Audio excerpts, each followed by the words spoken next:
इमरान को याद करके आंसू बहा रहे हो या ये किसी पछतावे के आंसू हैं? अब पछताने के लिए भी कुछ नहीं बचा, और अगर याद करने से कोई वापस भी आ सकता तो ये मलाल ना होता कि हमारे बीच हमारा इमरान नहीं है।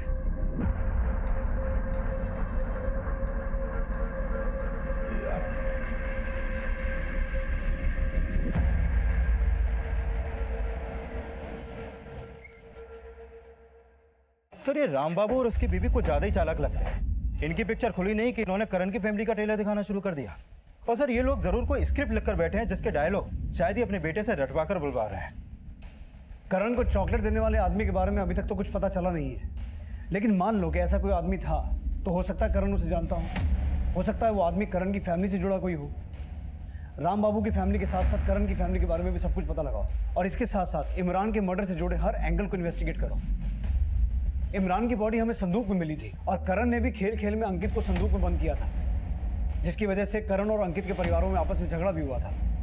पता लगाओ इस संदूक वाले एंगल का इन दोनों केसेस से कोई कनेक्शन है या फिर ये दोनों केसेस अलग अलग हैं। Okay sir.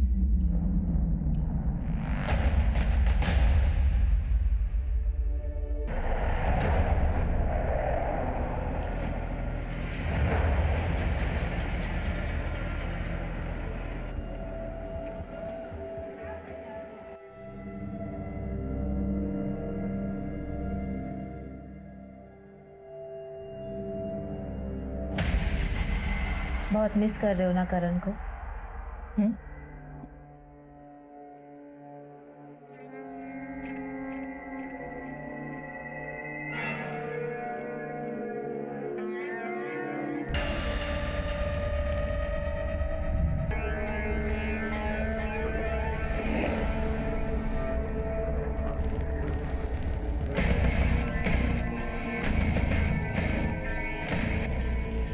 हिम्मत रखिए, सब ठीक हो जाएगा।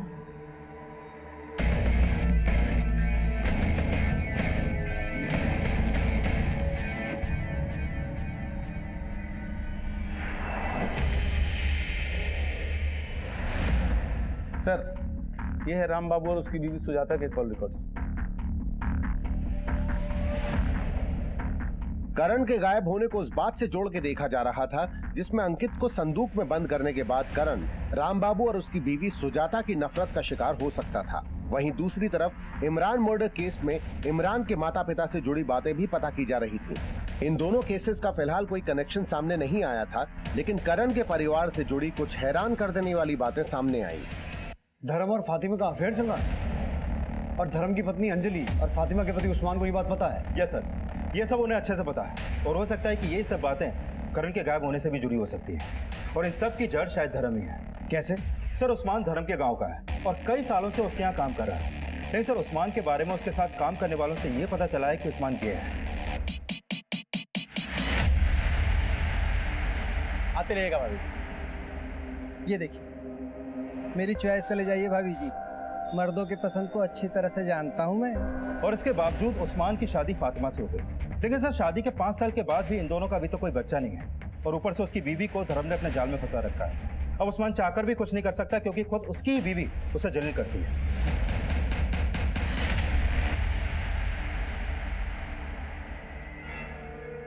ये जो तू कर रही है ना, ठीक नहीं कर रही है फातिमा। और तुमने जो मेरे साथ किया वो ठीक था? मैं अपनी खूबसूरती सिर्फ तुम्हारे साथ बर्बाद नहीं करना चाहती, और अगर इतनी प्रॉब्लम है तो छोड़ के चले जाओ। तू किसी गलत फहमी में मत रहना, वो कमीना कभी भी तुझे अंजलि भाभी की जगह नहीं देगा।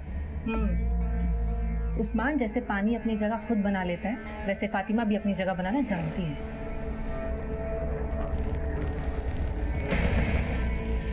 इसीलिए धर्म से बदला लेने के लिए उस्मान के पास भी करण को गायब करने का मोटिव है सर। लेकिन सर दूसरी तरफ मेरा शक फातिमा पर भी जाता है, क्योंकि फातिमा और धर्म के अफेयर का पता चलने के बाद से अंजलि अक्सर फातिमा से झगड़ा करती थी।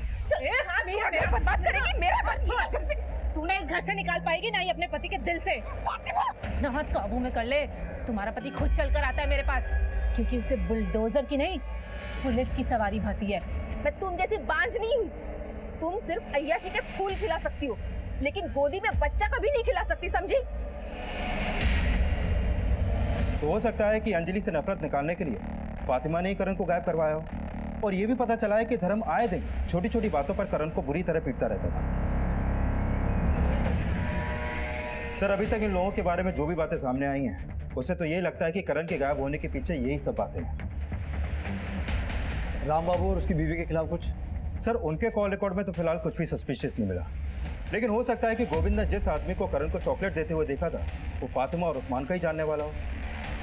ठीक है, इन सभी एंगल्स को अच्छे से इन्वेस्टिगेट करो, देखो किसके खिलाफ क्या सामने आता है। रहस्य ही बना हुआ था और इस बीच इमरान की पोस्टमार्टम रिपोर्ट सामने आई। सर, ये इमरान की पोस्टमार्टम रिपोर्ट। सर, इस रिपोर्ट के मुताबिक इमरान की मौत उसी दिन हुई जिस दिन इमरान के फादर सैयद ने उसकी मिसिंग कंप्लेंट दर्ज करवाई थी। लेकिन सर, हैरानी की बात यह है कि इमरान का गला झटके से नहीं बल्कि धीरे धीरे काटा गया, जैसे किसी जानवर की बलि दी जाती। व्हाट? यस सर, रिपोर्ट में यही सामने आया। और सर, इमरान के गायब होने का कोई मोटिव भी सामने नहीं आया और न ही इमरान के फादर को उसके गायब होने के बाद कोई रैंसम कॉल आया था। सर, हो सकता है कि इमरान को किसी अंधविश्वास के चलते सिर्फ उसकी बलि देने के लिए गायब किया हो और फिर बलि देने के बाद उसकी बॉडी को डंप कर दिया गया। विनय, अगर ऐसा है तो हो सकता है कि इमरान के गायब होने का कनेक्शन किसी तांत्रिक से हो। उस एरिया के जितने भी तांत्रिक हैं सबको राउंड अप करो। और विनय, कहीं ऐसा तो नहीं कि करण को भी इसी मकसद से गायब किया गया हो?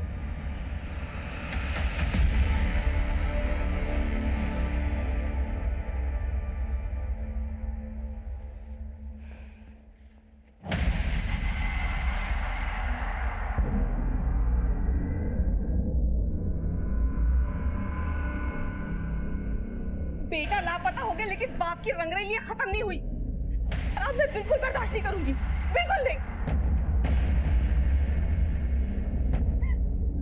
कमीनी, मेरी जिंदगी बर्बाद करके रख दी तुमने। पहले मुझसे मेरा पति छीना और अब मेरा बेटा भी छीन लिया। निकल यहाँ से, दिमाग खराब होगा। निकल यहाँ से, छोड़ मुझे। क्या कर पागल हो गई है क्या? हाँ? लोगों के बीच में तमाशा बनाना चाहती है? वैसे भी अब बच्चा क्या है? अंजलि,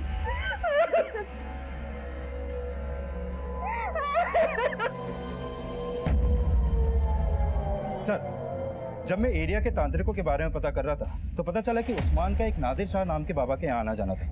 वो उस बाबा के पास इसीलिए जाता था क्योंकि उसे बच्चा चाहिए था। और सर, ये भी पता चला है कि उसी बाबा के पास इमरान का बाप सैयद भी जाता था। और हाँ सर, उस्मान का सैयद से भी मिलना जुलना था। तो कहीं ऐसा तो नहीं कि उस नादिर शाह के कहने पर उस्मान ने इमरान की बलि दी हो? साहब, मैं मानता हूँ कि मैं पीर बाबा के पास जाता था साहब, लेकिन उन्होंने मुझे कभी कुर्बानी के लिए नहीं बोला साहब, और ना ही मैंने कभी ऐसा कोई काम किया जैसा आप बोल रहे हैं। मेरा यकीन कीजिए साहब, मैंने आज तक किसी को बलि के लिए नहीं कहा साहब, ना ही मैं कोई गलत काम करता हूँ। हाँ साहब, इमरान के अब्बा से मेरा मिलना जुलना था, लेकिन इमरान की हत्या से मेरा कोई लेना देना नहीं है साहब। मैंने कोई कुर्बानी नहीं दी। इमरान को ही नहीं, मुझे लगता है करण को भी तूने इसी मकसद से गायब किया। अल्लाह साहब, मैंने ऐसा कुछ नहीं किया है। देख उस्मान, एक सीधा सवाल पूछता हूँ, मुझे उसका सीधा जवाब चाहिए। हमने सुना है कि तेरी बीवी का करण के बाप के साथ चक्कर है, तो कहीं ऐसा तो नहीं कि धर्म से बदला लेने के लिए तूने करण को गायब किया? साहब, अगर मुझे बदला लेना होगा ना तो मैं अपनी बीवी से लूंगा ना, धर्म से लूंगा। बच्चे की हत्या क्यों करूंगा साहब? मैंने ऐसा कुछ नहीं किया साहब, मैं सच कह रहा हूँ। मैं सोचता था कि उस्मान दोस्त है मेरा,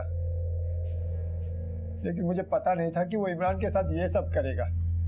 लेकिन उसे ये सब करने के लिए तो उसी बाबा ने बोला होगा ना, जिस पर तुम भी भरोसा करते थे। उन्हें देखकर कभी ऐसा लगा ही नहीं कि वो ये सब बोलेंगे, और मुझे समझ में ही नहीं आया कि कौन भरोसेमंद है और कौन धोखेबाज। लेकिन कभी कभी धोखा भी वही लोग करते हैं जिन पर हम बहुत भरोसा करते हैं।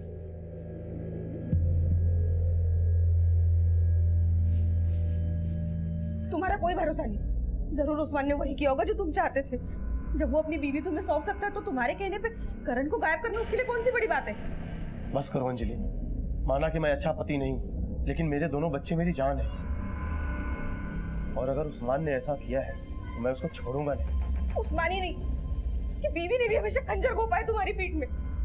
पर तुम्हें क्या, तुम तो उसकी अंगड़ाइयों में मशरूफ थे। अगर मुझे मेरा करण सही सलामत वापस नहीं मिला ना तो मैं तुम्हें मार डालूंगी और खुद भी शगुन के साथ जहर खा लूंगी। अंजलि,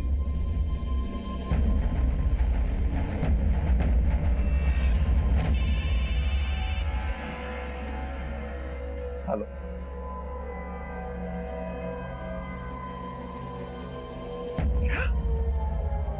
सर मैंने इमरान के फादर सैयद से उस तांत्रिक और उस्मान के बारे में बात की। उसका कहना है कि उसको पहले कभी भी इनकी इंटेंशन पे कोई शक नहीं हुआ, और सर उस तांत्रिक और उस्मान के खिलाफ अभी तक कुछ खास मिला भी नहीं है। सर करण के फादर आए हैं, उन्हें करण की फिरौती के लिए कॉल आया है।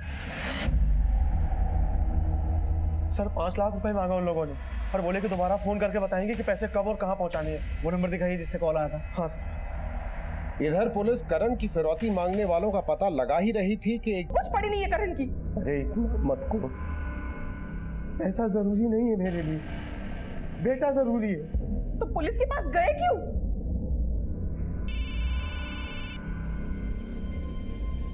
हेलो, कृपा शंकर।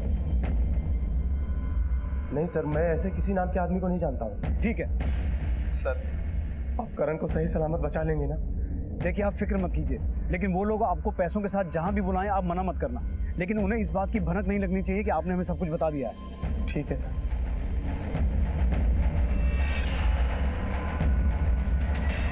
सर हबीबगंज के एड्रेस पे जो नंबर कृपा शंकर के नाम पे रजिस्टर्ड था, वहाँ कोई कृपा शंकर नहीं रहता। विनय, हो सकता है उस कॉल का कनेक्शन उस्मान से हो, शायद उसी ने ये कॉल करवाया हो ताकि किसी को उस पर शक ना हो।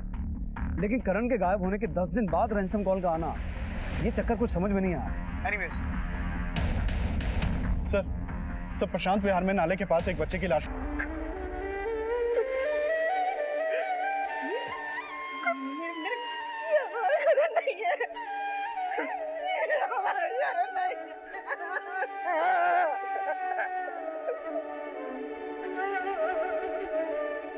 ये कपड़े हमें बच्चे की लाश पर से मिले हैं, क्या ये करण के ही कपड़े हैं?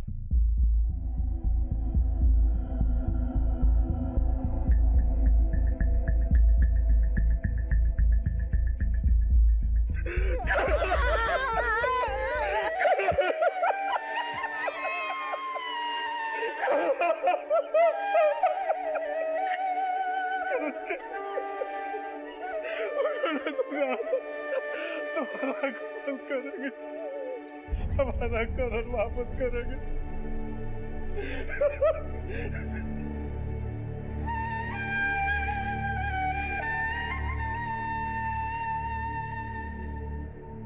नाजिया,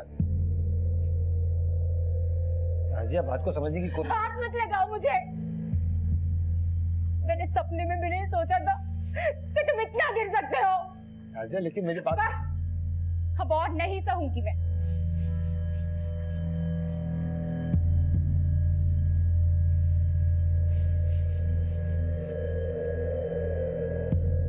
सर किडनैपर्स का उस्मान से क्या कनेक्शन होगा अभी तक क्लियर नहीं है, लेकिन हो सकता है कि ये किडनैपर्स कोई और हो और उन्होंने करण को पहले ही मार दिया और मारने के बाद फिरौती मांग रहे हो सकता है, लेकिन उन्होंने धर्म को कहा था कि वो दोबारा कॉल करेंगे। शायद उस वक्त उन्हें इस बात का अंदाजा नहीं होगा कि हमें डेड बॉडी मिल जाएगी। फिर भी देखते हैं वो दोबारा कॉल करेंगे या नहीं। काफी इंतजार के बाद भी करण के माता पिता को दूसरी रैंसम कॉल नहीं आई और ना ही पुलिस पहला रैंसम कॉल करने वाले से जुड़ी कोई जानकारी जुटा पाई थी। उस तांत्रिक और उस्मान के खिलाफ भी कुछ नहीं मिल पाया था। इमरान मर्डर केस किसी नतीजे तक नहीं पहुंच पाया था और इस बीच करण की पोस्टमार्टम रिपोर्ट सामने आई। सर, ये करण की पोस्टमार्टम रिपोर्ट, इस रिपोर्ट के मुताबिक उसकी मौत पानी में डूबने की वजह से ही हुई और इस रिपोर्ट में यह भी सामने आया है कि करण को काफी लंबे समय से मॉलेस्ट भी किया जा रहा था। और सर उसकी मौत उसी दिन हो गई थी जिस दिन वो गायब हुआ था। क्या करण को मॉलेस्ट? जी हाँ। आपको इस बारे में कुछ पता नहीं था? कोई अंदाजा है कौन हो सकता है? नहीं सर।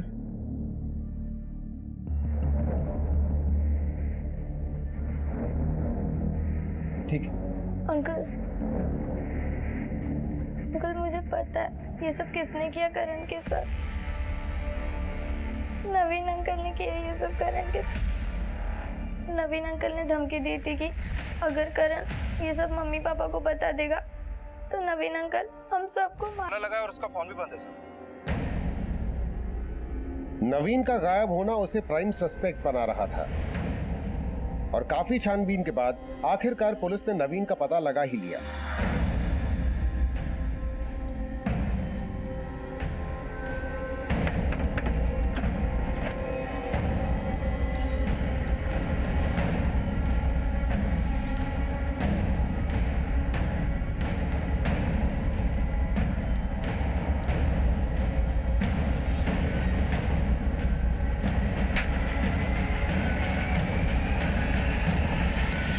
साहब मैं मानता हूँ कि मैं करण के साथ वो सब कर रहा था, लेकिन साहब मैंने करण को नहीं मारा साहब। उसे मारा नहीं तो भागा क्यों था? साहब करण गायब हो गया था और साहब मैं देख रहा था कि आप लोग आए दिन मोहल्ले में पूछताछ कर रहे थे। साहब मुझे ऐसा लगा कि कहीं आपको ये सब पता ना चल जाए कि मैं करण के साथ, इसलिए साहब डरकर मारा भाग गया था मैं। लेकिन साहब मैंने करण को नहीं मारा साहब मैंने करण। नवीन अपने बयान पे कायम रहा कि उसने करण की हत्या नहीं की थी और तभी इमरान मर्डर केस से जुड़ा एक और राज सामने आया। सर, इमरान के फादर सैयद के बारे में कुछ बातें पता चली। कुछ दिनों से सैयद के अपनी बीवी के साथ लगातार झगड़े हो रहे हैं और उनके घर से झगड़ों की आवाजें आती हैं। पड़ोसियों ने बताया कि उन्होंने इमरान की मां को कई दिनों से घर से बाहर निकलते हुए नहीं देखा है।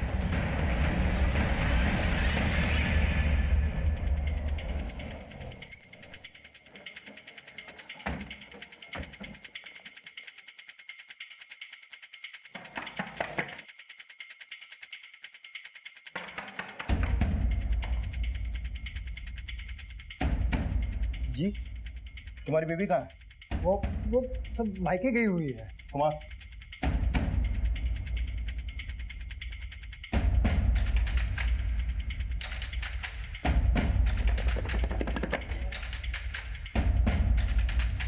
संगीता,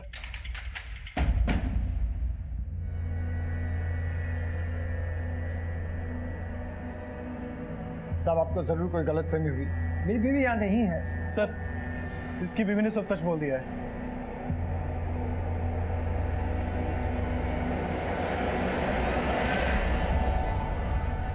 साहब ऐसा नहीं कि मैं अपने बेटे इमरान से प्यार नहीं करता था, बहुत प्यार करता था, लेकिन बेरोजगारी की वजह से बहुत तंगी आ गई थी। फिर नादिर साहब बाबा ने कहा कि अगर मैं अपनी सबसे अजीज चीज की ऊपर वाले को कुर्बानी कर दूंगा तो मेरी सारी परेशानियां दूर हो जाएगी। बेटा,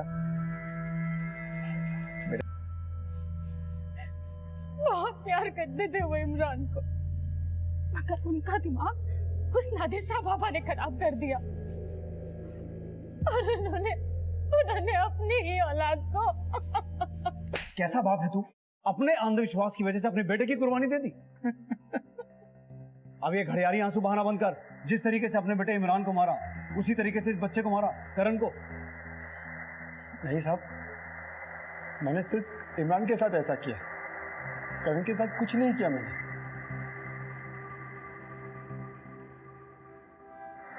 इमरान अपने पिता के अंधविश्वास का शिकार हुआ था और उसके पिता को वो अंधविश्वास देने वाले नादिर शाह को भी गिरफ्तार कर लिया गया। लेकिन करण किसके अपराध का शिकार हुआ था, ये अभी भी रहस्य बना हुआ था।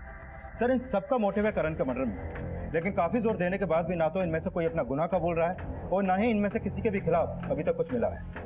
विनय, इसमें हाथ उसी का है जिसने करण के फादर से करण की फिरौती मांगी थी, लेकिन एक बार रैंसम कॉल आने के बाद दोबारा कॉल नहीं आया। किसी भी तरह से ये पता लगाओ कि कृपा शंकर नाम के फेक आईडी से लिया गया फोन कौन इस्तेमाल कर रहा है। Okay sir.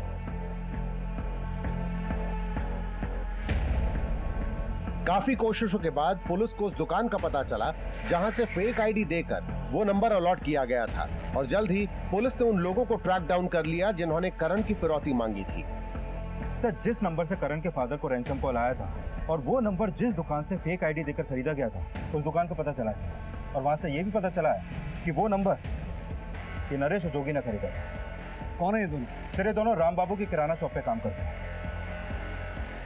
साहब उन्होंने हमें बताया था कि काफी समय से उनके मकान मालिक का बेटा खो गया है और मिल नहीं रहा है, इसलिए हमने सोचा कि उनसे झूठ बोल के पैसे मांग सकते हैं साहब। लेकिन हमने करण को किडनैप नहीं किया था, बस उसका गायब होने का फायदा उठा रहे थे।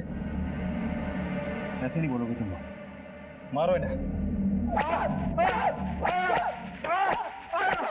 सर बहुत मारा उन दोनों को, लेकिन वो लोग कबूल ही नहीं रहे कि उन्होंने करण को मारा है। और सर लगता नहीं है कि राम बाबू ने उन्हें सब करने के लिए बोला होगा। लेकिन करण की मौत का इस बात से लेना देना तो है कि उसने अंकित को संदूक में बंद किया था। पोस्टमार्टम रिपोर्ट के हिसाब से करण की मौत पानी में डूबने से हुई है। करण को आखिरी बार जिस ग्राउंड पर देखा गया था वहां से वो नाला दूर नहीं है और उस वक्त उसके साथ गोविंद था। लेकिन गोविंद ने हमें बताया था कि उसने एक आदमी को करण को चॉकलेट देते हुए देखा था, लेकिन वो आदमी कौन था इसका पता हमें आज तक नहीं चल पाया। शायद गोविंद ने हमसे झूठ कहा हो। एक बेहतर कल देने के लिए जरूरी है कि उनको एक बेहतर वर्तमान दिया जाए।